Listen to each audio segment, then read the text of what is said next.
حسبنا اللہ ونعم الوکیل، نعم المولا ونعم النصیر۔ اعوذ باللہ من الشیطان اللعین الرجیم، بسم اللہ الرحمن الرحیم۔ رب اشرح لی صدری ویسر لی امری واحلل عقدۃ من لسانی یفقہوا قولی۔ الحمد للہ رب العالمین، والعاقبۃ للمتقین، والجنۃ للمؤمنین، والنار للملحدین والمنافقین والکافرین والعاصین، وصلی اللہ علی سیدنا ومولانا بالقاسم مصطفیٰ محمد، اللہم صلی علی محمد وعلى أهل بيته الأطيبين الأنجبين الأطهرين الأكرمين المعصومين المظلومين المنتخبين المنتجبين الذين أذهب الله عنهم الرجس وطهرهم تطهيرا، اللهم صل على واللعنة الدائمة الباقية على أعدائهم أجمعين من الآن إلى قيام يوم الدين، آمين يا رب العالمين۔ أما بعد، فقد قال الله تبارك وتعالى في القرآن الحكيم وهو أصدق الصادقين وقوله الحق۔ اعوذ باللہ من الشیطان الرجیم، بسم اللہ الرحمن الرحیم۔ من المؤمنین رجال صدقوا ما عاہدوا اللہ علیہ، فمنہم من قضى نحبہ ومنہم من ينتظر وما بدلوا تبدیلا۔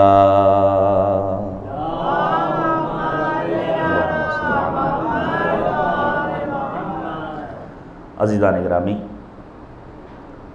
یہ دوسرا مرحلہ ہے سلسلہ وار مجالس اعضاء کا۔ ایام اعضاء در حقیقت خانوادہ رسالت مآب سرور کونین حضرت محمد مصطفیٰ صلی اللہ علیہ وآلہ وسلم سے تجدید عہد اور تجدید بیعت کا موقع ہے۔ یہ جو سرکار سید الشہداء کی محبت ہمارے دلوں میں موجزن ہے، معصوم فرماتے ہیں من اراد اللہ بہ الخیر قذف فی قلبہ حب الحسین وزیارتہ، ومن اراد اللہ بہ السوء قذف فی قلبہ بغض الحسین وزیارتہ۔ جب اللہ کسی کے دل میں اور کسی کے ساتھ نیکی کا ارادہ کرتا ہے تو اس کے دل میں محبت حسین اور محبت زیارت حسین ڈال دیتا ہے، اور اگر خدا کسی کے ساتھ برا ارادہ کرے تو اس کے دل میں بغض حسین اور بغض زیارت امام حسین ڈال دیتا ہے۔ الحمدللہ ہمارا اور آپ کا فرش اعضاء پر بیٹھنا اور مجالس اعضاء کے لیے مسلسل، آج تو بہت بزی شیڈول رہا، صبح نماز کے بعد سے اب تک مسلسل مختلف پروگرامز میں ہماری اور آپ کی شرکت رہی۔ انشاءاللہ خداوند کریم کی بارگاہ میں یہ ساری عبادتیں قبول و مقبول ہوں، اور ہم پہچانیں ان مجالس اعضاء کا مقصد کیا ہے۔ میں ایک حدیث پیش کروں کہ فرش اعضاء پر آنے کے بعد ہمیں ملنا کیا چاہیے، ہمیں لینا کیا چاہیے، ہمیں ملنا کیا ہے اور ہم لیتے کیا ہیں۔ خود سید الشہداء امام حسین نے فرمایا من اتانا لم یعدم خصلتا من اربع۔ ہماری مجالس کا دستور میں یہیں سے بیان کر دوں، صرف اور صرف رنگین پوسٹر دیکھ کر، مولوی صاحب کی تصویر دیکھ کر، بڑے القاب و خطابات دیکھ کر، مجلس اعضاء امام حسین کا ٹائٹل دیکھ کر ہمیں اور آپ کو گھر سے نہیں نکلنا ہے۔ کہ آپ نے ایک پوسٹر دیکھا اور اب آپ دوڑے چلے جا رہے ہیں کہ ہمیں فرش اعضاء پر جانا ہے چونکہ مجلس سے امام حسین ہے. نہیں، توجہ کیجیے گا. قرآن مجید ظاہر اور باطن رکھتا ہے۔ امام حسین فرماتے ہیں ان للقرآن ظاہرا و باطنا ولبطنہ بطن الی سبعۃ ابطن۔ قرآن کا ظاہر ہے، قرآن کا باطن ہے، قرآن کے باطن میں باطن ہے، یہاں تک کہ قرآن مجید کے 7 بطون پائے جاتے ہیں۔ یہ جو ہم اور آپ قرآن مجید کی سطروں میں دیکھتے ہیں یہ ظاہری اس کے الفاظ ہیں، یہ عوام کے لیے ہیں، پھر اس کا ترجمہ ہے، پھر اس کی تفسیر ہے، پھر اس کی تعویل ہے۔ ایک آیہ کریمہ ہے قرآن مجید میں، اس کا فقرہ ہے جہاں بالغ آواز دے رہا ہے فَلْيَنْظُرِ الْإِنسَانُ إِلَىٰ طَعَامِهِ۔ توجہ کیجئے گا، انسان کو اپنا کھانا دیکھنا چاہیے۔ تو کیا مطلب ہے؟ جب انسان کسی پارٹی میں جائے، کسی دسترخوان تک پہنچے تو وہاں تلاش کرنا شروع کر دے کہ آخر مینو کیا ہے، مٹن ہے، چکن ہے، قورمہ ہے، نان ہے، روٹی ہے، شیرمال ہے، کباب ہے۔ مقصد یہ ہے، یہ جو قرآن مجید کی آیہ کریمہ ہے فَلْيَنْظُرِ الْإِنسَانُ إِلَىٰ طَعَامِهِ، انسان کو کھانا دیکھنا چاہیے۔ کیا اس کا مقصد یہ ہے کہ ہم جا کر کے مینو چیک کرنا شروع کر دیں؟ کون بیان کرے گا؟ مفسرین۔ جب صاحبان تفسیر سے دریافت کیا گیا کہ پروردگار اس آیہ کریمہ میں کہنا کیا چاہتا ہے، تو انہوں نے بے ساختہ کہا مقصد یہ ہے کہ انسان جب دسترخوان تک پہنچے تو ایک مرتبہ غور کرے کھانا جائز ہے یا ناجائز، کھانا حلال ہے یا کھانا حرام ہے۔ جب لقمہ اٹھائے تو ایک مرتبہ غور کر لے پڑوس میں کوئی یتیم سسکیاں تو نہیں لے رہا ہے، کوئی پریشان حال تو نہیں ہے، کوئی مفلوق الحال تو نہیں ہے۔ غدیر کو محدود مت کیجئے، غدیر مرکز اعلان ولایت نہیں ہے فقط۔ امیر المؤمنین نے جو غربا پروری کی ہے اس کے ذریعے یہ پیغام دیا ہے کہ غدیر نام ہے یتیموں کی پناہ گاہ کا، مظلوموں کی پناہ گاہ کا، بے کسوں کی، بیواؤں کی پناہ گاہ کا۔ تو کیا یہیں پر منزل ختم ہو گئی کہ انسان کھانے میں غور کرے جائز ہے ناجائز، حلال ہے یا حرام؟ نہیں، منزل اس سے آگے کی ہے، اور وہ منزل ہے تعویل قرآن کی منزل۔ مثلا اسی ایک آیہ کریمہ کے بارے میں 5ویں امام حضرت امام محمد باقر علیہ السلام، توجہ کیجئے گا، مولا امام باقر کیا فرماتے ہیں؟ فَلْيَنْظُرِ الْإِنسَانُ إِلَىٰ مَنْ يَتَعَلَّمْ عِلْمَهُ۔ بات کھانے کی ہو رہی تھی، امام تعویل کرتے ہوئے فرماتے ہیں کہ انسان کو غور کرنا چاہیے کہ وہ تعلیم کس سے حاصل کر رہا ہے۔ لہذا جب ہم اپنے کمسن بچوں کو اسکول بھیجتے ہیں یا اپنے نوجوانوں کو کالج بھیجتے ہیں، یونیورسٹی بھیجتے ہیں، تو ذرا سا دیکھنا چاہیے کس فکر کے ہیں وہ افراد جو ہمارے بچے کو تعلیم دینے والے ہیں۔ بات کھانے کی تھی، امام باقر تعویل کرتے ہوئے فرماتے ہیں کہ انسان کو دیکھنا چاہیے کہ وہ تعلیم کس سے لے رہا ہے۔ انصاف سے بتائیے، ہم جب سے پیدا ہوئے، جب سے ہوش سنبھالا، ہم نے، آپ نے، ہم سبھی نے یہی سنا یہ مجالس اعضا دینی درسگاہ، جہاں فرش عزا پر آنے والا رنگ و نسل عمر کی قید کے بغیر اپنے معلم کے سامنے بیٹھتا ہے۔ تو اگر یہ دینی درسگاہ ہے تو فرش پر بیٹھنے والے ہوئے افراد متعلم، اسٹوڈنٹس، فراز ممبر پر آنے والا ہوا معلم۔ بات قرآن مجید نے کی تھی کہ انسان کو اپنا کھانا دیکھنا چاہیے، امام باقر نے تعویل کی کہ انسان کو دیکھنا چاہیے وہ تعلیم کس سے حاصل کر رہا ہے۔ صرف رنگین پوسٹر دیکھ کر کے مجالس اعضا میں شرکت نہیں کرنی ہے، بلکہ ایک مرتبہ غور کر لینا ہے جو معلم بن کر فراز ممبر پر آ رہا ہے وہ فاسد العقیدہ ہے یا عقیدے کی درستگی کے لیے آپ کے درمیان آ رہا ہے۔ یہ پیغام ہمارا نہیں ہے، یہ خداوند کریم کا ارشاد ہے، امام معصوم نے اس کی تعویل بیان کی ہے۔ اب آپ اس ضمن میں امام حسین کی حدیث سنیے، مولا کیا فرماتے ہیں؟ من اتانا لم یعدم خصلۃ من اربع، ہماری بز میں آؤ گے تو تمہیں 4 صفات ملیں گے، 4 نہ بھی لے سکو تو کم سے کم کوئی ایک لے کر اٹھو۔ ہمیں دیکھنا ہے کہ جن مجالس میں ہم شرکت کرتے ہیں ان 4 میں سے کچھ حاصل بھی ہوتا ہے یا نہیں۔ پہلی چیز آیت محکمہ، تم ہماری بز میں آؤ گے، تم ہمارے فرش پر آؤ گے تو تمہارا عقیدہ توحید مضبوط ہوگا، تم پھر ادھر ادھر اپنے ہاتھ کو نہیں پھیلاؤ گے، پھر تم اپنا درد دل اپنے مالک کی بارگاہ میں پیش کرو گے۔ عقیدہ توحید کا مضبوط ہونا ضروری ہے۔ جانے قربان جائیں، امام حسین کا عقیدہ توحید اتنا مضبوط ہے کہ جب امام حسین کو لوگ مشورہ دے رہے ہیں مولا کربلا مت جائیے، تو مولا کیا فرماتے ہیں؟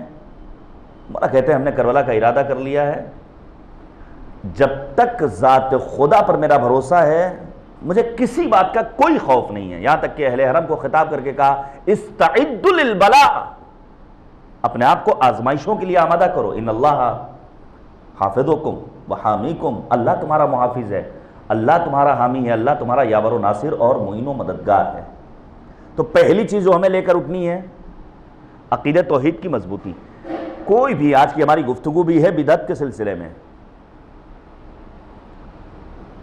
کوئی بھی ایسا عمل عزاداری میں انجام نہیں دینا ہے کہ جو ہمیں توحید سے دور کر دے. عزاداری اس کے برخلاف سکھاتی ہے. عزاداری سکھاتی ہے کہ تم اپنے آپ کو موحد بناؤ، اپنا رشتہ اپنے مالک سے مضبوط بناؤ. ایسا نہ ہو کہ رسومات اعضاء کے نام پر کچھ ایسی چیزیں شامل ہو جائیں جو ہمیں توحید پروردگار سے دور کر دے. دوسری چیز جو فرش اعضاء سے ملنی چاہیے، امام حسین فرماتے ہیں قضیۃ عادلہ، تم فرش اعضاء پر آؤ گے تو تمہارے مزاج میں انصاف پیدا ہوگا. پھر تم ظلم کو برداشت نہیں کر سکتے ہو. جہاں بھی ظلم ہوگا تم ظلم کے خلاف صدائے احتجاج بلند کرنے کی جرأت پیدا کر لو گے. امیر المؤمنین نے وصیت کی کونا للظالم خصما وللمظلوم عونا، ظالم کے سرسخت دشمن رہو، مظلوم کے معاون اور مددگار رہو. تو کیا یہ مظلوم کی حمایت اور ظالم سے اظہار برات فقط آل سعود کے لیے، فقط استعمار و استکبار کے لیے؟ مزاج میں انصاف پیدا کرنے کا مطلب یہ ہے کہ فقط گھر کے حدود کے باہر مزاج میں انصاف پیدا نہیں کرنا ہے، بلکہ گھر کے حدود میں بھی مزاج میں انصاف پیدا کرنا ہے. اگر سچا حسینی ہوگا تو کبھی بھی الزام ناقص میں مبتلا نہیں ہوگا. ہم مرد ہیں، توجہ کیجئے گا، ہم سے غلطی نہیں ہو سکتی ہے. پھر وہ خاتون کو گیری نگاہ سے نہیں دیکھے گا. جانے قربان جائیں شریکت الحسین علی کی شیر دل بیٹی جناب زینب کبریٰ پر، جن کا ایک لقب اللہم صلی علی محمد وآل محمد، جن کا ایک اہم ترین لقب کیا ہے؟ عقیلہ. اور پھر ہمارا سلام و زینب پر. عقیلہ کس خانوادے کے لیے عقیلہ ہے؟ جس خانوادے میں پہلے سے عقیل موجود ہیں. ایسا نسب شناس کہ اگر نشان کف پا کو دیکھ لیتے تھے تو جناب عقیل بتا دیا کرتے تھے گزرنے والے کا قوم اور قبیلہ اور خاندان کون سا ہے، کہاں سے تعلق رکھنے والا ہے. ایسے خانوادے کی عقیلہ ہیں جناب زینب کبریٰ. فی الحال موضوع گفتگو جناب زینب نہیں، وگرنہ اشارہ کرتا کہ ایک عقل مند کی علامتیں کیا کیا ہیں. ہمارے یہاں عقل مندی کا ملاک و معیار کچھ اور ہے، لیکن دین نے عقل مندی کا ملاک و معیار کچھ اور قرار دیا. تو مزاج میں انصاف پیدا کرنا ہوگا. مزاج میں انصاف یعنی آل سعود مرد آباد کے نعرے، یعنی ہیہات من الذلہ، یعنی عالمی استکبار و استعمار سے اظہار برات، یعنی مظلوم کی حمایت. تو کیا فقط باہر والوں کے لیے؟ مزاج میں انصاف گھر کے حدود میں بھی پیدا کرنا ہوگا. ہمارے استاد کہا کرتے تھے کچھ مرد وہ ہوتے ہیں جو گھر کے باہر تو سلمان فارسی بڑے مقدس، لیکن گھر کے حدود میں پہنچنے کے بعد ان کا مزاج سلمان رشدی والا ہو جاتا ہے. ہاں پھر چونکہ باہر تو وہ کچھ کہہ نہیں سکتے، جتنا غصہ ہے وہ سارا غصہ کہاں اترتا ہے؟ آ کر کے گھر کے حدود میں، بیوی پر، بچوں پر، ماں باپ پر، بھائی بہن پر، اعزاء اور اقربا پر. میرے عزیزو یاد رکھیے گا، یہ غصہ یہ ہر جگہ خطرناک نہیں ہے. غصے کی دو قسمیں، غصہ یا مثبت ہے یا منفی ہے. یہ غصہ نعمت ہے. یہ ہمارے بچے کیوں بے عربی کا شکار ہوتے ہیں، یہ بچے کیوں نہیں نماز پڑھتے ہیں، یہ بچے کیوں دین کی پابندی نہیں کرتے ہیں؟ چونکہ ہم بچوں سے بے تکی محبت کرتے ہیں. بے تکی محبت. جبکہ بچوں کی تربیت کے لیے انسان کو اپنے آپ کو سرجن بنانا پڑے گا. سرجن کیا کرتا ہے؟ جب آپریشن تھیٹر میں کوئی مریض پہنچتا ہے سرجری کے لیے تو پہلے سرجن ڈاکٹر بہت ہی نرم لہجے میں، بہت ہی ہنسی کے ساتھ، بہت ہی خوش اخلاقی کے ساتھ گفتگو کرتا ہے. چھوٹا سا تو آپریشن ہے، آپ کو پتہ بھی نہیں چلے گا. اور پھر جب اس کو مطمئن کر دیتا ہے تو چیرا لگا کر کے پھر اس کا علاج کرتا ہے. ہمیں بھی اپنے آپ کو سرجن بنانا پڑے گا اپنے بچوں کی تربیت کے لیے. وقت ضرورت انہیں پیار کرنا ہے, وقت ضرورت ان کی تنبیہ کرنی ہے. ہم نے تو اپنے بچوں کو چھوڑ دیا آزاد. ہاں, بچہ اگر امتحان میں نمبر کم لائے تو ہم غصہ کرتے ہیں, اور کرنا بھی چاہیے. دیکھنا چاہیے والدین کو کہ آخر آج کیا پڑھایا گیا, ہوم ورک کیا ملا ہے, ڈائری چیک کرنا چاہیے, یہ ہونا چاہیے. لیکن میرے عزیزو یاد رکھیے کہ اگر جتنا غصہ ہم بچوں کے کسی سبجیکٹ میں کم نمبر لانے پر کرتے ہیں اس کا 1/3 بھی دین کے سلسلے میں کرنے لگے ہیں تو ہمارے سماج میں کوئی بے نمازی نظر نہیں آئے گا, کوئی ایسا نظر نہیں آئے گا کہ جو تلاوت قرآن نہ کرنے والا ہو. لیکن دین کے معاملے میں ہم نے بچوں کو آزاد چھوڑ دیا ہے. کہیں کہیں غصہ ضروری ہے. کہاں کہاں غصہ کیا جانا چاہیے؟ مثال کے طور پر جہاں مقدسات دین کی توہین ہو رہی ہو. امام حسین نے غصہ کیا ہے, امام یزید کے مقابلے میں میدان کربلا کا رخ کر رہے ہیں. کس لیے؟ وحی الہی کو جھٹلایا جا رہا ہے, نبی کی شان میں توہین کی جا رہی ہے, حلال محمدی کو حرام, حرام محمدی کو حلال کیا جا رہا ہے. امام عالی مقام نے یہ غصے کا اظہار کیا ہے. مقدسات دین کی توہین. ذات خداوند سبحان کی شان میں کوئی جسارت کرے اور ایک موحد خاموش رہے, زیب نہیں دیتا ہے. قرآن مجید کی شان میں توہین کی جائے اور قرآن مجید کو الہی کتاب ماننے والا خاموش رہے, زیب نہیں دیتا ہے.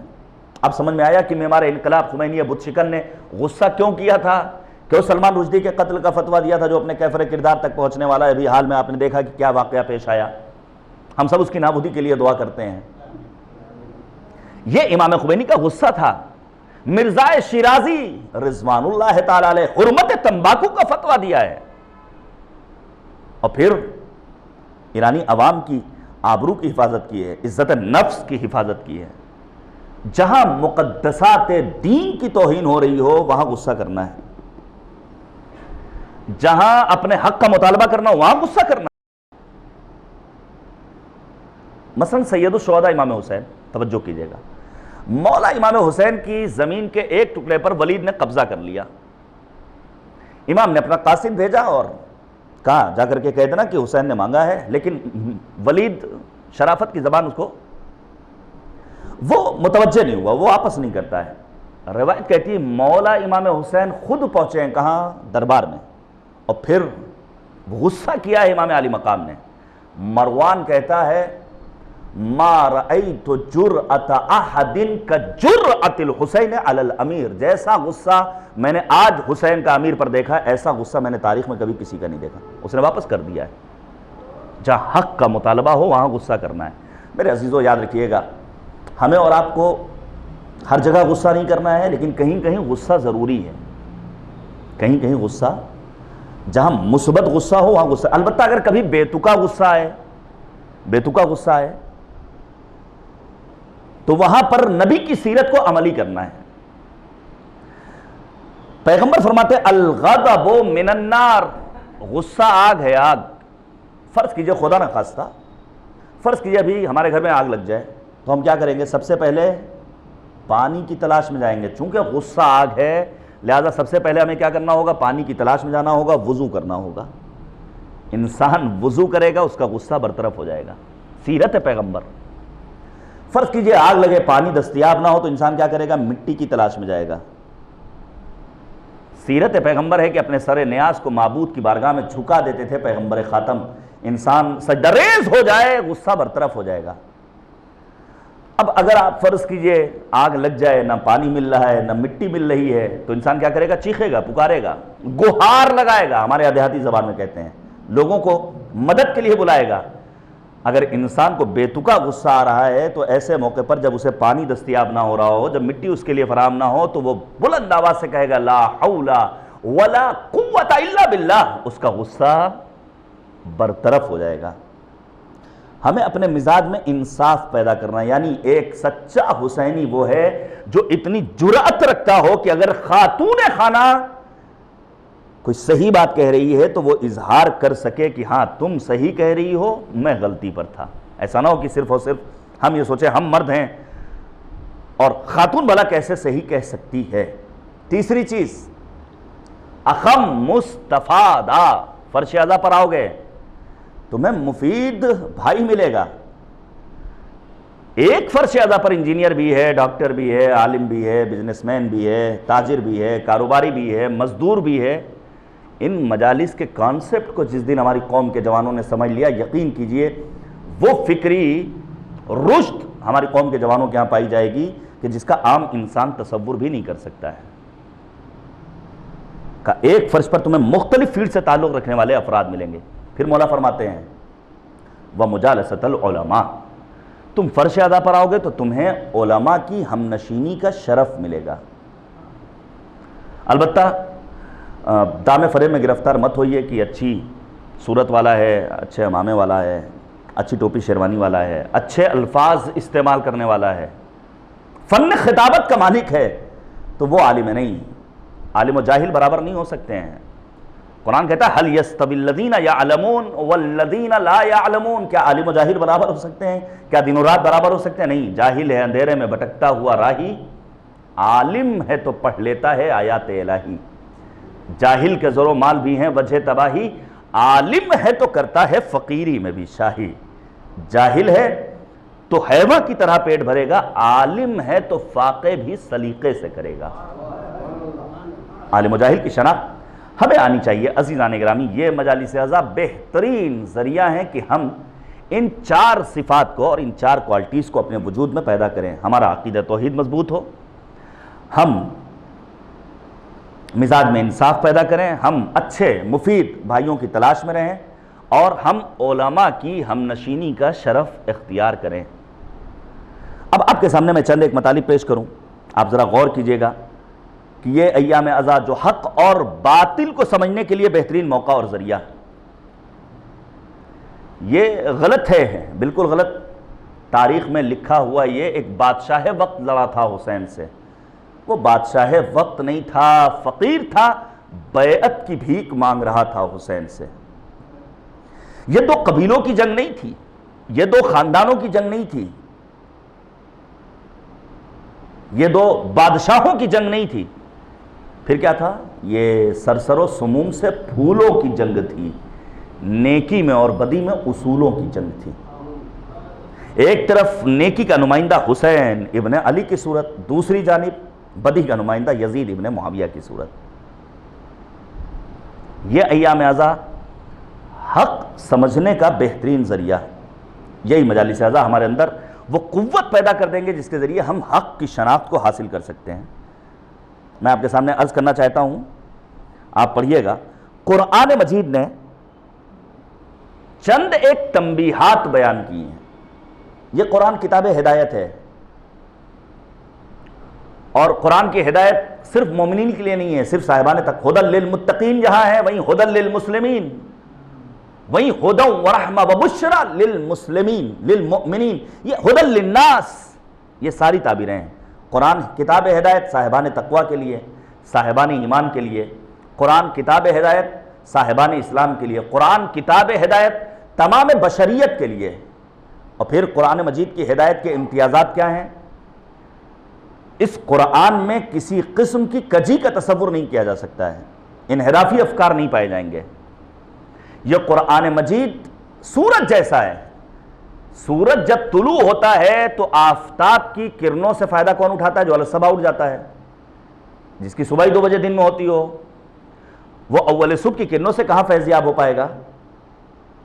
عزیزان گرامی، نہیں اور آسان کر دوں، قرآن مجید کتاب ہدایت ہے ان افراد کے لیے جن کا باطن پاکیزہ ہو.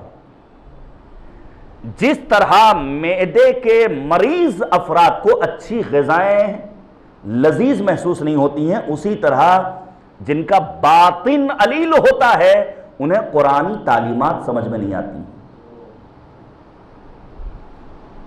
اور جن کا باطن گندا ہوتا ہے انہیں سید الشہداء امام حسین بھی سمجھ میں نہیں آتے ہیں. تو قرآن کتاب ہدایت، امام حسین امام ہدایت. 14 صدیاں گزر گئیں، قرآن مجید پر کوہنگی کے آثار نمایاں نہیں ہوئے. 14 صدیاں گزر گئیں، ذکر سید الشہداء ہر خطیب ہر ذاکر اپنے انداز سے آ کر آپ کو بیان کرتا ہے آپ کے سامنے، اور آپ سنتے ہیں. قرآن مجید اہل باطل کے لیے موت کا سامان، تو ذات سرکار سید الشہداء باطل قوتوں کے لیے اجل کا پیغام. تبھی تو جناب ڈاکٹر عظیم امروہوی نے کہا کہ قرآن اور حسین کا پیغام ایک ہے. قرآن اور حسین کا ہر کام ایک ہے، آغاز ایک، دونوں کا انجام ایک ہے، اعجاز ایک، دونوں کا اکرام ایک ہے، دونوں کمال علم کے پیکر ہیں دوستو، دونوں ہی بوسہ گاہ پیمبر ہیں دوستو. اس قرآن مجید کو سمجھنا. پڑھیے گا قرآن مجید. پروردگار عالم نے قرآن مجید میں جا بجا اپنے بندوں کو متوجہ کیا ہے، تنبیہ کی ہے، ڈانٹا ہے، پھٹکارا ہے. مثلا سورہ رحمان میں مالک بار بار کہتا ہے فَبِأَيِّ آلَاءِ رَبِّكُمَا تُكَذِّبَانِ، تم اللہ کی کن کن نعمتوں کو جھٹلاؤ گے. اللہ نے کتنی نعمتیں تمہیں دی ہیں. اب آپ سوچئے، یہ چربی کا ڈھیلا ہے جس سے ہم اور آپ دیکھتے ہیں.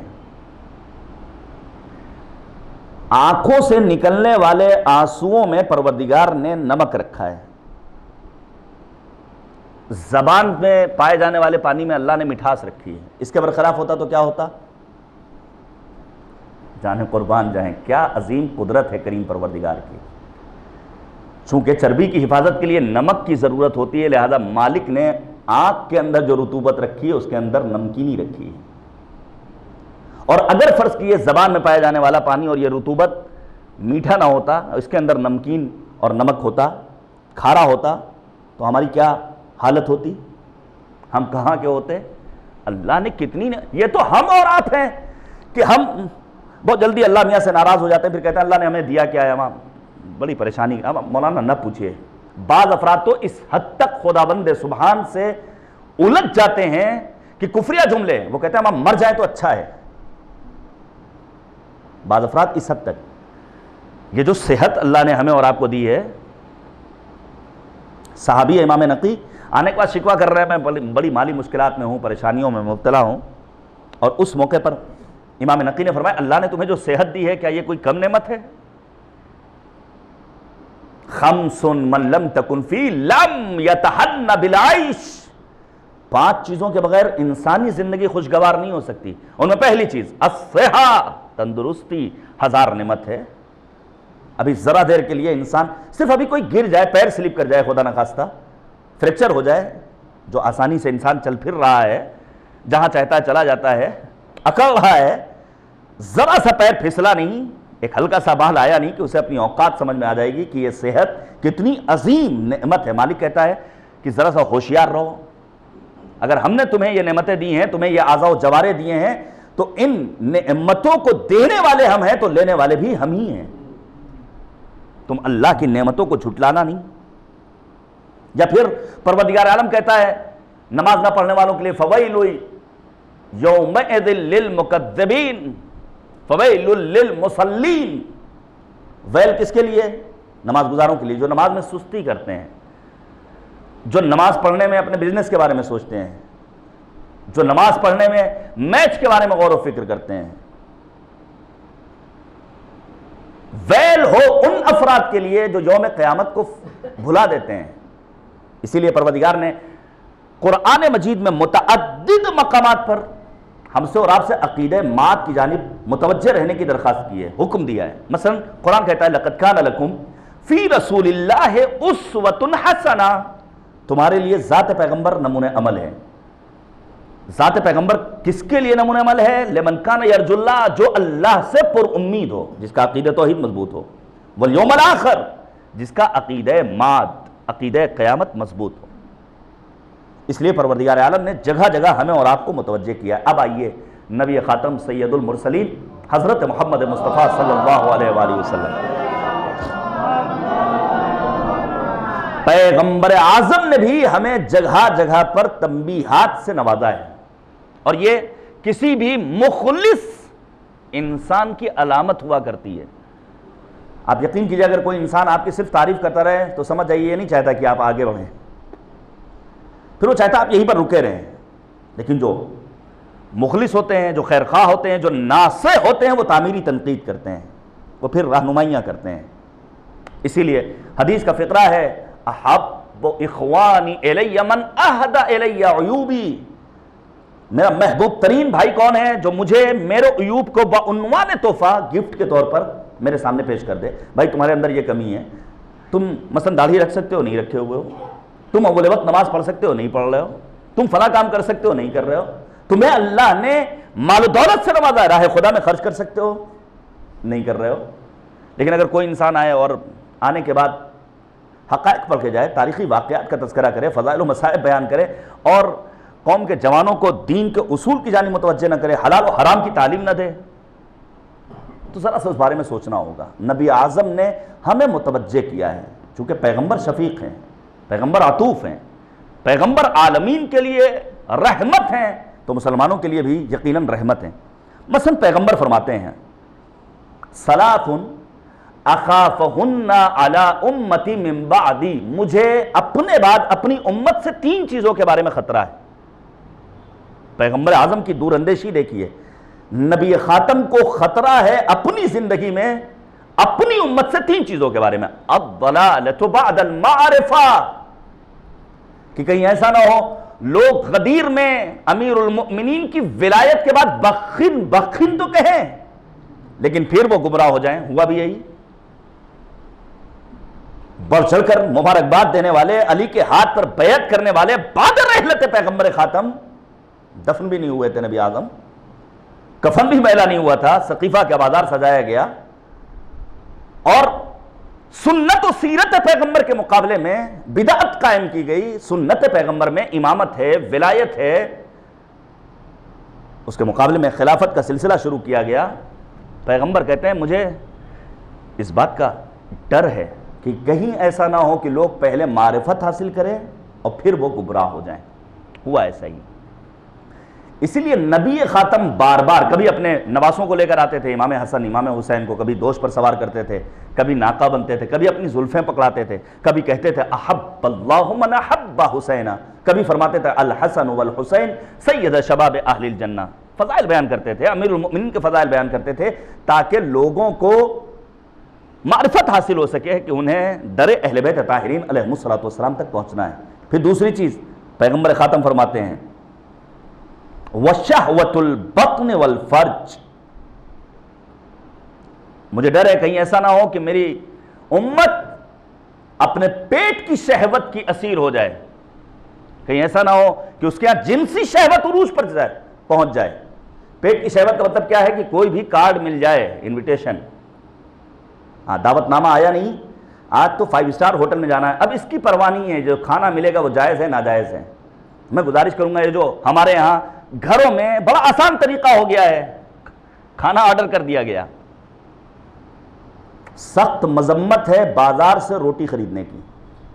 گیہوں خریدیے، آٹا بنائیے، گھر میں روٹی پکائیے، ہاں آؤٹنگ کے طور پر، تفریح کے طور پر کبھی چلا جانا کوئی مسئلہ نہیں، لیکن روزانہ کی عادت ہو جائے اور پھر فلاں پیزا۔ میرے عزیزو یاد رکھیے گا، کربلا کا اہم ترین پیغام اپنے آپ کو دشمن شناس بناؤ۔ یہ دشمن شناسی کہاں سے آئے گی؟ دشمن شناسی کا ہنر ہمیں کہاں سے آئے گا؟ کیا تاریخ پڑھنا پڑے گی؟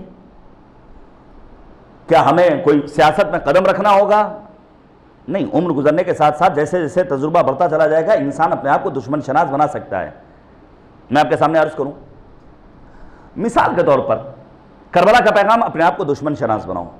مثلا امام حسین میدان کربلا میں دیکھتے ہیں کہ عمر سعد کے لشکر سے ایک شخص ہے، نکلا ہے، امام اپنے پاس موجود اپنے صحابی سے سوال کرتے ہیں پہچانتے ہو یہ کون ہے؟ جواب ملتا ہے شر و اہل الارض، روئے زمین کا بدماش ترین انسان ہے جو آپ کی طرف آ رہا ہے۔ یہ کیسے اس نے جواب دیا؟ جناب زہیر، دشمن شناسی کا عالم کیا ہے کہ جب کسی لشکر یزید کے انسان نے پوچھا کہ تم تو عثمانی مذہب تھے، وہاں کیسے پہنچ گئے؟ فوراً جواب دیتے ہیں اندما رأیتہ ذکرت بہ رسول اللہ صلی اللہ علیہ وآلہ، جیسے ہی میں نے حسین کو دیکھا مجھے رسول یاد آ گئے۔ ہلال ابن نافع، حبیب ابن مظاہر، ان سب کی دشمن شناسیوں پر ہمارا سلام۔ میں ایک حدیث قدسی پیش کروں تاکہ ہم میں کھانے کے اوپر خصوصی توجہ دے سکیں۔ یہ جو ہم آرڈر بک کر دیتے ہیں آن لائن، نہیں بچہ ہی تو ہے، ابھی کم سن ہے، میرے عزیزو یہ بچہ بڑا ہو کر بگڑ جائے گا۔ بچوں کی تربیت ان کی ولادت کے بعد نہیں کرنی ہے۔ شادی کا ارادہ کیا نہیں کہ بچوں کی تربیت کا سامان فراہم کرنا ہے شادی کرنے والے انسان کو۔ اسی لیے تاکید ہے معصومین کے فرامین میں شادی کا ارادہ کرو نہیں کہ اپنے لیے آنے والی اولاد کا نام خود منتخب کر لو. یعنی بچہ پیدا ہوگا مول صاحب قرآن سے نکال دیجئے. حدیث قدسی ہے, بزرگ علماء نے اس حدیث قدسی کو نقل کیا ہے. نبی کو خطاب کر کے مالک کہتا قل للمؤمنین, مؤمنین کے درمیان اعلان کر دیجئے کہ لا تطعموا طعام اعدائی, خبردار دشمنوں کا کھانا نہ کھائیں. اب دشمنوں کا کھانا کیا ہے؟ وہی حرام کھانا جو حتیٰ چاکلیٹ تک میں آ رہا ہے. ہم تو متوجہ نہیں ہیں. یہ جو ہم کولڈ ڈرنک پی رہے ہیں, سافٹ ڈرنک پی رہے ہیں, یہ پیسہ کہاں جا رہا ہے؟ کیا مراجع اعظام نے اس کے بارے میں نہیں کہا ہے؟ کیا آغا سیستانی کے فتاویٰ نہیں ہیں؟ کیا رہبر معظم انقلاب کے تنبیہات نہیں ہیں؟ پھر آخر ہم متوجہ کیوں نہیں ہیں؟ لا تطعموا طعام اعدائی, مستقبل تاریک ہو جائے گا. ولا تلبسوا لباس اعدائی, خبردار میرے دشمنوں کا لباس زیب تن نہ کریں. دشمنوں کا لباس کچھ بھی ہو سکتا ہے, خواتین کے لیے بھی, بچوں کے لیے بھی, مردوں کے لیے بھی, بزرگوں کے لیے بھی, مرد و زن, عرب و عجم, خرد و کلاں, سب کے لیے وہ لباس حتیٰ ایک رومال کی حد تک بھی ہو سکتا ہے. لہذا لباس کے انتخاب میں بھی انسان کو توجہ دینے کی ضرورت ہے. وَلَا تَسْلُكُوا مَسَالِكَ أَعْدَائِي فَتَكُونُوا أَعْدَائِي كَمَا هُمْ أَعْدَائِي, خبردار میرے دشمنوں کی راہ و روش پر مت چلنا, اس راستے کو اختیار مت کرنا جو میرے دشمنوں کی روش ہے. اگر تم نے اس راستے پر اپنے آپ کو آگے بڑھایا تو تم میرے دشمن ہو جاؤ گے جیسے وہ میرے دشمن ہیں. عزیزان گرامی, نبی اعظم کہتے ہیں دیکھو مجھے ڈر ہے کہیں ہماری امت کے لوگ پیٹ کی شہوت کے اسیر نہ ہو جائیں. پڑھیے گا سورہ مبارکہ مائدہ کو, پروردگار عالم نے سورہ مائدہ میں بار بار کہا ہے اکلون للسحت. یہ آخر امیر المؤمنین لقمہ حلال کے لیے کیوں اتنے کوشاں تھے, کیوں آتے تھے بازار کوفہ میں, اور آنے کے بعد کہتے تھے الفقہ ثم المتجر, جاؤ پہلے تجارت کے اصول سیکھو اور پھر وارد تجارت ہو. ہم تو بھی بہت ساری چیزوں میں یوں ہی آگے بڑھ رہے ہیں.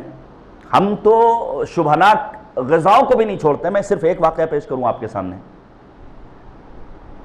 جناب شیخ انصاری رضوان اللہ تعالی علیہ, شیخ انصاری کا تذکرہ ظاہرہ نبی عصر کی مجلس میں میں نے کیا کہ ان کی ماں کا انتقال ہوا, وہ ایک الگ چیز. شیخ انصاری نجف اشرف میں دیکھیے آج الحمدللہ آپ مومنین کے تعاون سے اور علماء کی اپنی زحمتوں سے مختلف فنور اور ہنر سیکھنے کے نتیجے میں ان کے پاس تھوڑے بہت پیسے آ گئے ہیں کہ ہم فلائٹ سے سفر بھی کر لیتے ہیں, اے سی میں بھی سفر کر لیتے ہیں, اور چاہتے ہیں تو گھومنے ٹہلنے بھی چلے جاتے ہیں. لیکن حالات کل کے ایسے نہیں تھے اور آج بدلنا چاہیے. آپ میں سے کوئی اٹھ نہ جائے کہ بھائی آپ بھی اسی والی زندگی گزاریے, نہیں.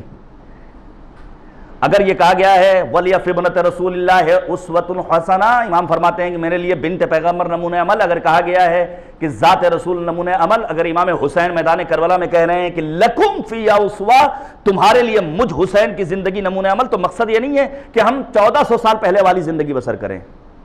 یہ ذہن میں مت آئے, لوگ گھبرا جاتے ہیں. لوگ سمجھتے ہیں کہ لو اب انڈکشن یوز نہیں کر سکتے, اب ہم ٹیلی ویژن یوز نہیں کر سکتے, اب ہم آٹومیٹک واشنگ مشین یوز نہیں کر سکتے, اب ہم لگژری کار پر سفر نہیں کر سکتے. نہیں میرے عزیزو, مقصد یہ ہے کہ وہ اصول زندگانی, وہ ویلوز, وہ اعلیٰ انسانی اقدار جو ان ہستیوں نے چھوڑے ہیں, انہیں ہمیں اختیار کرنا ہے. چاہے وہ صدیق طاہرہ ہوں, چاہے وہ نبی خاتم ہوں, چاہے وہ سید الشہداء ہوں, چاہے اہل بیت طاہرین علیہم الصلوۃ والسلام. ویلوز, بچوں کی تربیت, شوہر کا خیال, زوجہ کا خیال, ماں باپ کا احترام, یہ ہمیں اور آپ کو خیال رکھنا ہے. تب جا کر کے ہم واقعی معنی میں خدا کے مخلص بندوں میں قرار پائیں گے اور ہمارا شمار سید الشہداء حضرت ابا عبداللہ الحسین علیہ الصلوۃ والسلام کے چاہنے والوں میں. اللہم صلی علی محمد وآل محمد وعجل. عزیزان گرامی, پیغمبر کیا کہتے ہیں کہ مجھے ڈر ہے کہیں ایسا نہ ہو کہ میری امت میرے بعد شہوت بطن اور شہوت فرج میں مبتلا ہو جائے. شیخ انصاری رضوان اللہ تعالیٰ علیہ مالی حالات اچھے نہیں, نجف اشرف میں تعلیم حاصل کر رہے ہیں. ان کا جو روم پارٹنر ہے روزے سے ہیں, یہ اپنے روم پارٹنر کو وہاں کی کرنسی کے 1 روپیہ دیتے ہیں اور کہتے ہیں دیکھو بھائی میرے پاس یہی ہے, تمہارے پاس جو ہو ملا کر کے جا کر بازار سے روٹی لے آؤ. توجہ کیجئے گا, طالب علمی کا دور ہے, وہ نجف کی زندگی سرسبز، ایسی زندگی بعض علماء اس دور میں رات کی تاریکی کا انتظار کرتے تھے کہ سناٹا چھائے، تاریکی چھائے تو کوڑے کے ڈھیر پر پڑے ہوئے خربوزے کے چھلکوں کو کلیکٹ کیا جائے، ان کو دھویا جائے، پھر اس سے اپنا پیٹ بھرا جائے۔ یہ دین ایسے پہنچا ہے ہم تک، ہم سمجھتے نہیں یہ یوں ہی بہت آسانی سے پہنچ گیا۔ شیخ انصاری کا دوست جاتا ہے، روم پارٹنر جاتا ہے اور روٹی کے ساتھ حلوہ بھی لے کر آتا ہے، توجہ کیجئے گا، حلوہ بھی لے کر آیا۔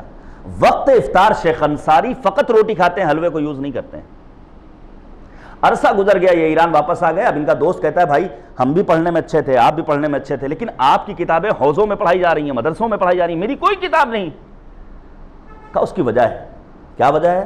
کہا تمہیں یاد ہے میں نے اس وقت تم سے پوچھا تھا کہ یہ جو تم حلوہ لائے ہو تو کیوں لائے، کہاں سے لائے، کیسے لائے، کہاں سے پیسہ ملا؟ تم نے یہ کہا تھا کہ میں نے دکاندار سے کہا ہے کہ ہم انشاءاللہ تمہارا قرض ادا کر دیں گے۔ بھول گئے تم؟ ہم نے اس حلوے والی روٹی کو استعمال نہیں کیا تھا، ہم نے اس شبہناک غذا کو چھوڑا تھا جس کے نتیجے میں پروردگار نے مجھے اتنی اہمیت دی کہ آج میری لکھی ہوئی کتابیں مدرسوں میں پڑھائی جا رہی ہیں۔ شبہناک غذا، مرجع علی قدر آغا سیستانی سے سوال ہوا ہے، وہ تبرک جو اس پیسے سے تیار کیا گیا ہو جس پر خمس نہیں نکالا گیا ہے، اسے کھائیں یا نہ کھائیں؟ یہ میرا فتویٰ نہیں ہے، میں کوئی مرجع تھوڑی ہوں۔ پڑھا کیجئے مسائل شریعہ کو، روزانہ دو چار مسائل دیکھیے آپ۔ مرجع علی قدر جناب آغا سیستانی کہتے ہیں کہ اگر یقین ہو اجازت نہیں ہے تو کیا اب ہم میں سے لوگ اٹھ جائیں اور پھر عمرو، بکر، زید، خالد اگر کوئی بھی تبرک کا انتظام کر رہا ہے تو ہم فوراً کہنا شروع کر دیں بھائی یہ خمس کا پابند نہیں ہے؟ نہیں، اس کا بھی ہمیں اور آپ کو اختیار نہیں دیا گیا ہے۔ ہو سکتا ہے اس نے اس پیسے سے تبرک فراہم کیا ہو جس پیسے میں خمس واجب ہی نہیں ہوتا ہے۔ شبہناک غذاؤں سے اپنے آپ کو بچانا ہوگا، تبھی تو معصوم فرماتے ہیں ترک لقمۃ الحرام احب الی اللہ من صلاۃ الف رکعۃ تطوعا، ایک لقمہ حرام کو چھوڑ دینا 2000 رکعت مستحبی نماز پڑھنے سے بہتر ہے۔ پھر پیغمبر کہتے ہیں مجھے ڈر ہے کہیں میری امت جنسی شہوت کی اسیر نہ ہو جائے۔ زمانہ کہا جا رہا ہے یہ جو مختلف کمیونٹیز وجود میں آ رہی ہیں، LGBT کمیونٹی، اور پھر اس میں خلاف فطرت شہوتوں کو حاصل کرنے کا ذریعہ، موبائل چیک کیا کیجئے کبھی کبھی بچوں کے موبائل کو، حتیٰ کم سن بچوں کے ٹیبلٹ کو آپ دلائیے انہیں، سارے امکانات ان کے لیے فراہم کیجئے، وائی فائی لگوائیے، سارے امکانات، لیکن نظارت آپ کی ہونی چاہیے۔ آپ کو CCTV بننا ہوگا اپنے بچوں کو دین کی راہ پر باقی رکھنے کے لیے۔ پیغمبر کہتے ہیں اور مجھے اسی طرح ڈر ہے وَمَضَلَّاتُ الْفِتَنِ، کہیں ایسا نہ ہو کہ فتنے آ کر کے گھر کر لیں، اور ہوئے فتنے۔ مثلا بعد شہادت امام صادق تھے ایسے افراد جنہوں نے جناب اسماعیل کو، ان کے فرزند کو اپنا امام مانا، امام کاظم کی امامت کو تسلیم نہیں کیا۔ عباس تھے جنہوں نے امام کاظم کے بعد امام رضا کی امامت کو تسلیم نہیں کیا۔ بہت سارے فتنوں نے سر اٹھایا ہے، تو پیغمبر خاتم کی تنبیہات موجود ہیں۔ اسی طرح امیر المؤمنین کی تنبیہات موجود ہیں۔ مثلا امیر المؤمنین دنیا کی محبت کے سلسلے میں کیا فرماتے ہیں؟ حب الدنیا رأس کل خطیہ، دنیا کی محبت تمام برائیوں کی جڑ ہے۔ تو کیا ہم دکان نہ جائیں، تو کیا ہم آفس نہ جائیں، کیا ہم پیسے نہ کمائیں؟ کسی نے آ کر کے پانچویں امام حضرت امام محمد باقر علیہ السلام مولا امام باقر سے کہا مولا فلاں شخص دنیا طلب ہے، کیا کرتا ہے؟ وہ ہر وقت محنت کرتا ہے، مزدوری کرتا ہے۔ مولا نے کہا نہیں، وہ دنیا طلب نہیں ہے، بلکہ وہ اپنی دنیا کے ذریعے اپنی آخرت کو آباد کر رہا ہے۔ یہ دنیا طلبی نہیں ہے، دنیا کی محبت، یعنی انسان دنیا کی زرق و برق میں اپنے آپ کو گم کر لے۔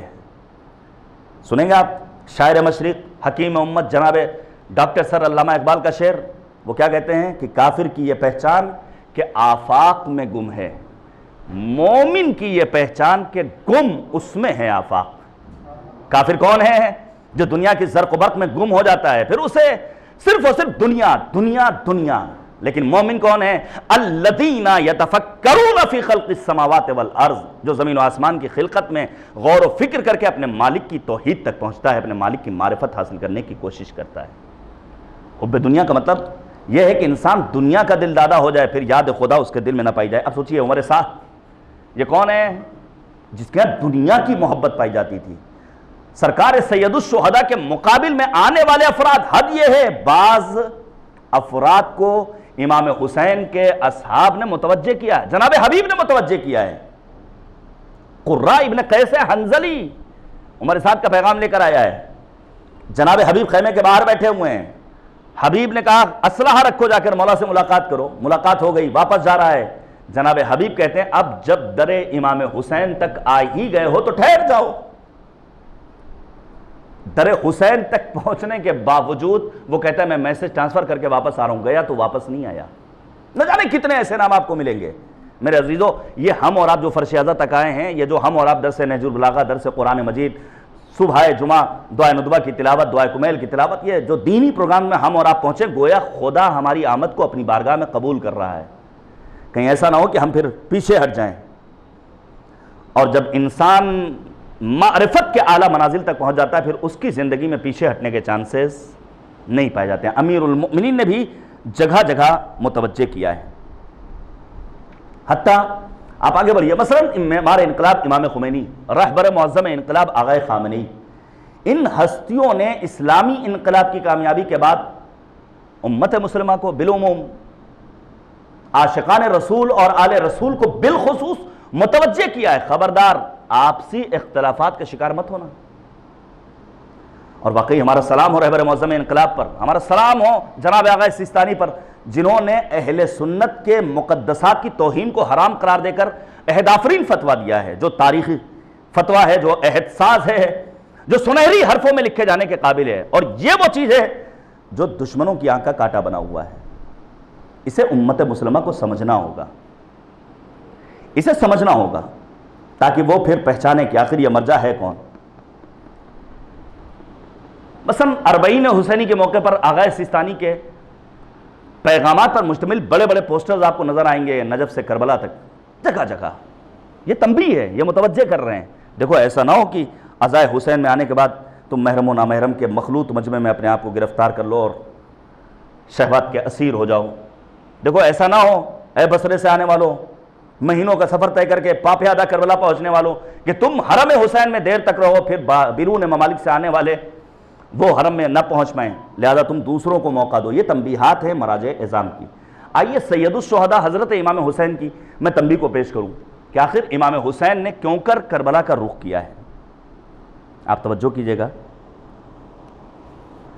امام حسین کیوں کر کربلا جا رہے ہیں؟ چونکہ امام دیکھ رہے تھے کہ بدعت قائم ہو چکی ہے، سنت کو مارا جا چکا ہے۔ امام نے اپنے خطبات میں بیان فرمایا قد امیتت سنہ، سنت کو مارا گیا ہے، بدعت کو پروان چڑھایا گیا ہے۔ اور پھر پیغمبر کا وہ فرمان اذا ظہرت البدع فی امتی فلیظہر العالم علما ومن لم یفعل ذلک فعلیہ لعنت اللہ۔ جب بدعتیں سر چل کر بولنے لگیں تو اب صاحبان علم کی ذمہ داری ہے کہ وہ آئیں اور عوام کو آگاہ کریں، اور اگر کوئی عالم مصلحت کا شکار ہو کر اپنی زبان کو بند رکھے، خاموش رہے، تو پیغمبر فرماتے ہیں ایسے عالم پر اللہ کی لعنت ہو، لعنت۔ امام حسین نے سنت کے مقابلے میں جب بدعت کو دیکھا ہے تو امام مظلوم کربلا نے اپنا رخ کیا ہے کربلا کی جانب۔ میں ایک حدیث پیش کروں، پانچویں امام حضرت امام محمد باقر علیہ السلام مولا فرماتے ہیں، توجہ کیجئے گا، مولا فرماتے ہیں ثلاثۃ لیست لہم حرما، تین گروہ ایسے ہیں جس کا کوئی احترام نہیں ہے۔ یہی پر بات کو ختم کر دوں گا اور باقی باتوں کو انشاءاللہ کل میں کنٹینیو کروں گا۔ تین گروہ وہ ہیں جن کی کوئی حرمت نہیں ہے، ان کا کوئی احترام نہیں ہے۔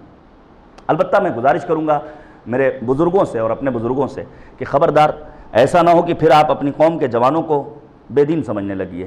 بعض افراد ہوتے ہیں جو ذرا سا مسجدوں میں پہنچنے لگتے ہیں تو پھر انہیں ہر کوئی بے دین نظر آتا ہے۔ حتیٰ بعض افراد کو اپنی دینداری پر اتنا ناز ہو جاتا ہے کہ جب مرنے والا مرتا ہے تو یہی کہتا ہے، جو چند نمازیں پڑھنے لگا ہے ہم تو اس کی نماز جنازہ میں شریک نہیں ہوں گے۔ کیوں؟ کیونکہ وہ زمان کا بڑا خراب تھا، وہ کردار اچھا نہیں رکھتا تھا، کریکٹر لیس تھا۔ نہیں میرے عزیزو، ہم اور آپ نماز جنازہ میں کیا پڑھتے ہیں؟ اللہم انا لا نعلم منہ الا خیرا وانت اعلم بہ منا، ہم اس مرنے والے کے بارے میں سوائے خیر کے کچھ اور نہیں جانتے، تو بہتر جانتا ہے۔ اب آپ توجہ کیجئے گا، وہ تین گروہ جن کا کوئی احترام نہیں ہے، پیغمبر امام باقر فرماتے ہیں صاحب حوم مبتدع، خواہشات کا اسیر، بدعت گزار انسان، اب اس کا کوئی احترام نہیں ہے۔ اب سوال کیجئے تاریخ سے کہ آخر احمد ابن حنبل 1200 سال پہلے، وہابیت آج جس کی کتاب سے سب سے زیادہ استفادہ کرتی ہے وہ کتاب کس کی ہے؟ احمد ابن حنبل کی۔ احمد ابن حنبل کے بیٹے نے سوال کیا تھا، بابا یہ بتائیے کیا یزید کو لعنت اللہ تعالی علیہ کہا جا سکتا ہے؟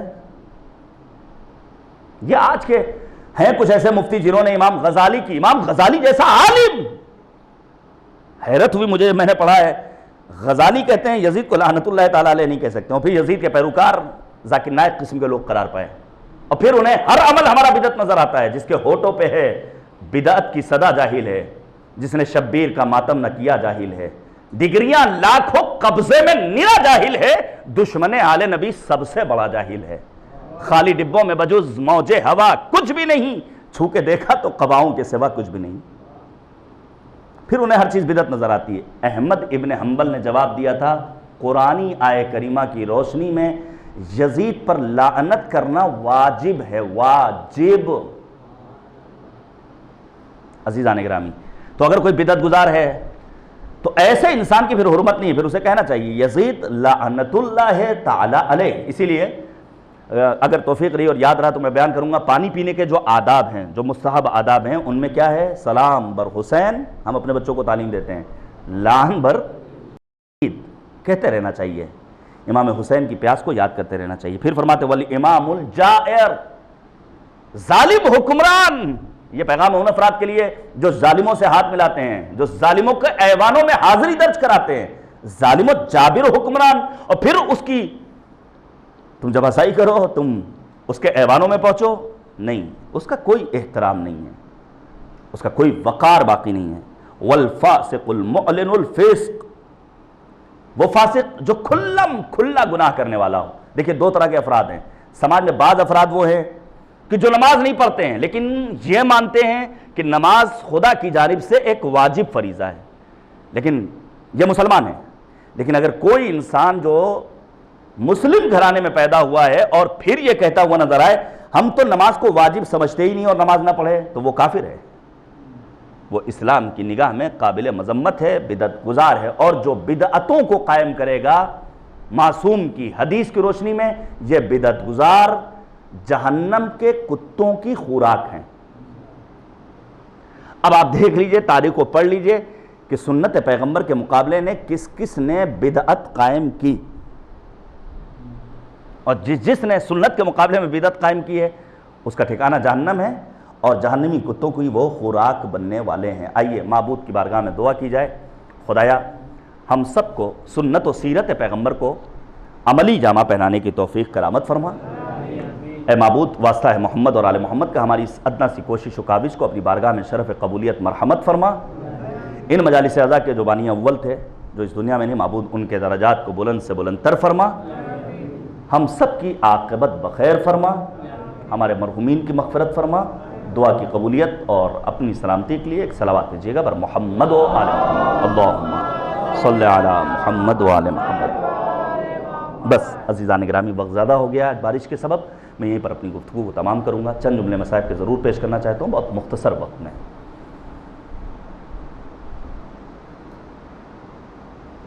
ہم سب کے گھروں میں بیٹیاں ہیں، ہم سب کے گھروں میں، بہن کی شکل میں، بیٹی کی شکل میں، بھتیجی کی شکل میں، اور بیٹیاں ہمیں عزیز بھی ہوتی ہیں، لیکن کسی شاعر کا ایک مصرع ہے کہ پیار بیٹی کا حسین ابن علی سے پوچھو۔ میں چاہوں گا کم سے کم آواز گریہ آپ کی بلند ہونی چاہیے اور خدا سے دعا کرنی چاہیے کہ معبود ہمیں حسین پر گریہ کرنے والوں میں قرار دے۔ چند جملے میں پیش کروں آپ کے سامنے کہ کیا محبت تھی جناب سکینہ کو اپنے بابا سرکار سید الشہداء امام حسین سے۔ بیٹیاں ہم سب کو عزیز ہیں، لیکن جو محبت ہم نے کربلا کے میدان میں جناب سکینہ اور جناب سید الشہداء کے درمیان دیکھی ہے۔ امام حسین کی مختلف رخصتیں، میں نے اکثر اپنے پروگرام کے درمیان علماء سے سوال کیا، اپنے اساتذہ سے سوال کیا کہ کربلا میں امام حسین پر پڑنے والی مصیبتوں میں سب سے سخت مصیبت جو آپ کے دل کو برماتی ہو وہ کون سی مصیبت ہے؟ تو اکثر علماء نے الگ الگ مواقع پر یہی جواب دیا، وہ وقت ہے جب حسین خیمے سے رخصت ہو کر میدان کربلا کی جانب جا رہے تھے۔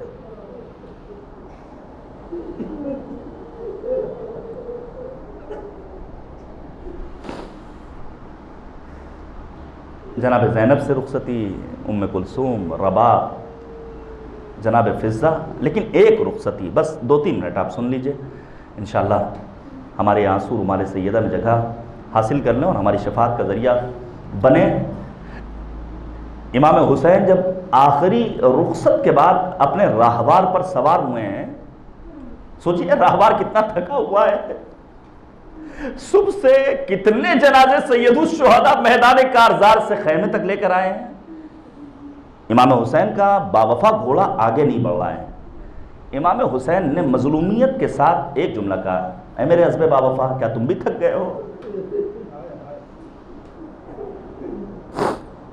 یہ آخری زحمت ہے، اب حسین تمہیں زحمت نہیں دے گا۔ جب گھوڑے نے توجہ دلائی ہے تو امام علی مقام نے کیا دیکھا؟ 4 برس کی کم سن بچی۔ جزاکم ربکم۔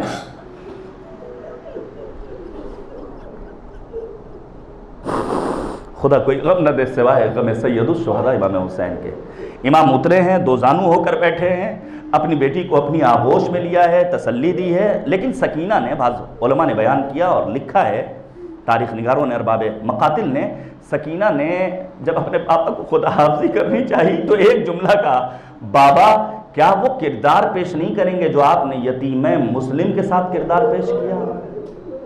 ذرا سوچئے، مسلم کی یتیمہ کا امام حسین کو کتنا خیال تھا، دست شفقت پھیرا ہے، کانوں میں بندے پہنائے ہیں۔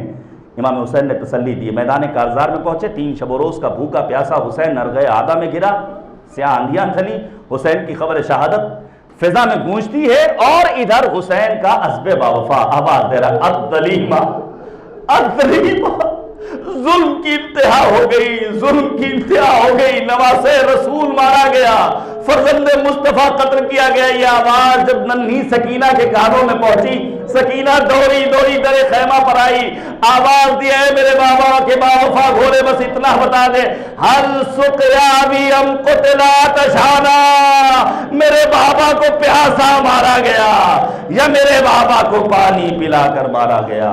ہائے حسین، 3 شب و روز کا بھوکا پیاسا، میدان کربلا میں جام شہادت۔ وَسَيَعْلَمُ الَّذِينَ ظَلَمُوا أَيَّ مُنْقَلَبٍ يَنْقَلِبُونَ إِنَّا لِلَّهِ وَإِنَّا إِلَيْهِ رَاجِعُونَ۔ الہی بحق الزہرا وابیہا وبعلہا وبنیہا وسر المستودع فیہا بعدد ما احاط بہ علم۔ خدایا ہماری اس عبادت کو قبول فرما۔ معبود واسطہ ہے محمد اور آل محمد کا، ہمارے امام کو ہم سے راضی و خوشنود فرما۔ اے کریم پروردگار، واسطہ ہے عظمت محمد اور آل محمد کا، ہم سب کو دین فہمی، قرآن فہمی، کربلا فہمی کا شعور نصیب فرما۔ ان مجالس اعضاء میں دام درم قدم سخن شرکت کرنے والوں کے توفیقات خیر میں اضافہ فرما، ہم سب کی عاقبت بخیر فرما۔ معبود واسطہ ہے محمد اور آل محمد کا، اس روئے زمین پر جہاں بھی فرش عزائے حسین کا اہتمام کرنے والے مومن غیور جوان موجود ہیں، ان کی جان مال، عزت و آبرو و ناموس کی حفاظت فرما، پرچم اسلام کو سربلند فرما، پرچم شرک و کفر و نفاق کو سرنگوں فرما۔ معبود واسطہ ہے محمد اور آل محمد کا، ہم سب کو سرزمین عاشقان کربلا معلیٰ کی زیارت سے مشرف فرما۔ جملہ مومنین، علماء، فاضل، واعظین، خطباء، شعراء، ذاکرین، مراجع اعظام، بالخصوص رہبر معظم انقلاب آیت اللہ العظمیٰ خامنئی، جناب مرجع علی قدر آیت اللہ العظمیٰ سیستانی، سید مقاومت سید حسن نصر اللہ کو اشرار کے شر سے محفوظ رکھ، اسلامی انقلاب کی حفاظت فرما، اس انقلاب کو انقلاب امام زمانہ سے ملحق فرما۔ معبود ہمارے امام کے ظہور میں تعجیل فرما، اور ہم سب کو امام کے اعوان و انصار میں شمار فرما۔ ربنا تقبل منا انک انت السمیع العلیم۔